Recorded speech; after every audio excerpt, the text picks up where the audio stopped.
Title డేగా. Mass మహారాజా రవితేజ ఇప్పుడు action thriller డేగాతో ప్రేక్షకుల ముందుకొచ్చాడు.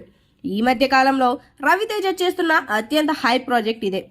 ప్రముఖ సినిమాటోగ్రాఫర్ కార్తీక్ ఘట్టమనేని మెగాఫోన్ పట్టారు. మరి సినిమా అంచనాలను అందుకుందో లేదో చూద్దాం. కథ తలకోనకు చెందిన సహదేవ్ వర్మ రవితేజ అరుదైన అడవి పత్తిని ఉత్పత్తి చేస్తాడు. సహదేవ్ పండించిన అరుదైన పత్తిని యూరప్లో నుంచి డిమాండ్ ఉందని జర్నలిస్ట్ అయిన నళిని అంటే అనుపమ పరమేశ్వరన్ తెలుసుకుంటుంది. నళిని అతని గురించి ఓ కథనాన్ని వ్రాసింది. అది ఆమెను ఇబ్బందుల్లోకి నెట్టింది.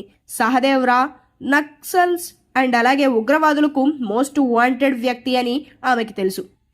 ఈ సహదేవ్ ఎవరు, అతని తర్వాత ఈ గ్రూప్లెందుకు, తలకోనలో ఏం చేస్తున్నాడు అనే ప్రశ్నలకు సినిమాలో సమాధానాలున్నాయి. ప్లస్ పాయింట్లు ఏంటంటే ఈగల్తో రవితేజ తన కంఫర్ట్ జోన్ నుండి బయటకొచ్చి వేరే ప్రయత్నం చేశాడు. నటుడు తన వయసులో నటించాడు అండ్ అలాగే సహదేవ్ గా అద్భుతంగా నటించాడు. అతని getup, body language, screen presence అద్భుతంగా ఉన్నాయి. మామూలు రవితేజని మనం చూడలేం, కానీ తన సూక్ష్మమైన నటనతో ఆకట్టుకున్నాడు.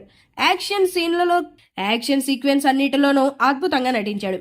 ఈగల్ ఫస్ట్ హాఫ్ ఇంకా మెరుగ్గా ఉండొచ్చు.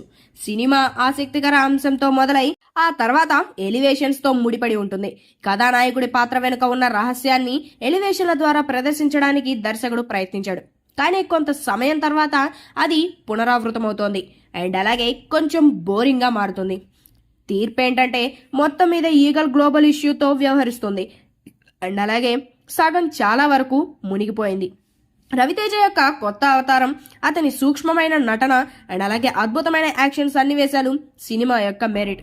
కొత్త యుగం యాక్షన్ సినిమా అందించాలనే దర్శకుడి ఆలోచన ప్రశంసనీయం. అయితే సినిమా కొన్నిసార్లు చిరాకు కలిగించే డైలాగులు అండ్ అలాగే బిల్డప్ సన్నివేశాలతో అతిగా సాగుతుంది. అలాగే ఫస్ట్ హాఫ్ కి చాలా మెరుగైన ఎగ్జిక్యూషన్ అవసరం. మీరు ఈ లోపాలతో బాగానే ఉంటే మీరు ఒకసారి ప్రయత్నించవచ్చు. ఫ్రెండ్స్, ఈ వీడియో మీకు నచ్చినట్లయితే లైక్ చేయండి, షేర్ చేయండి, సబ్స్క్రైబ్ చేయండి. Thanks for watching.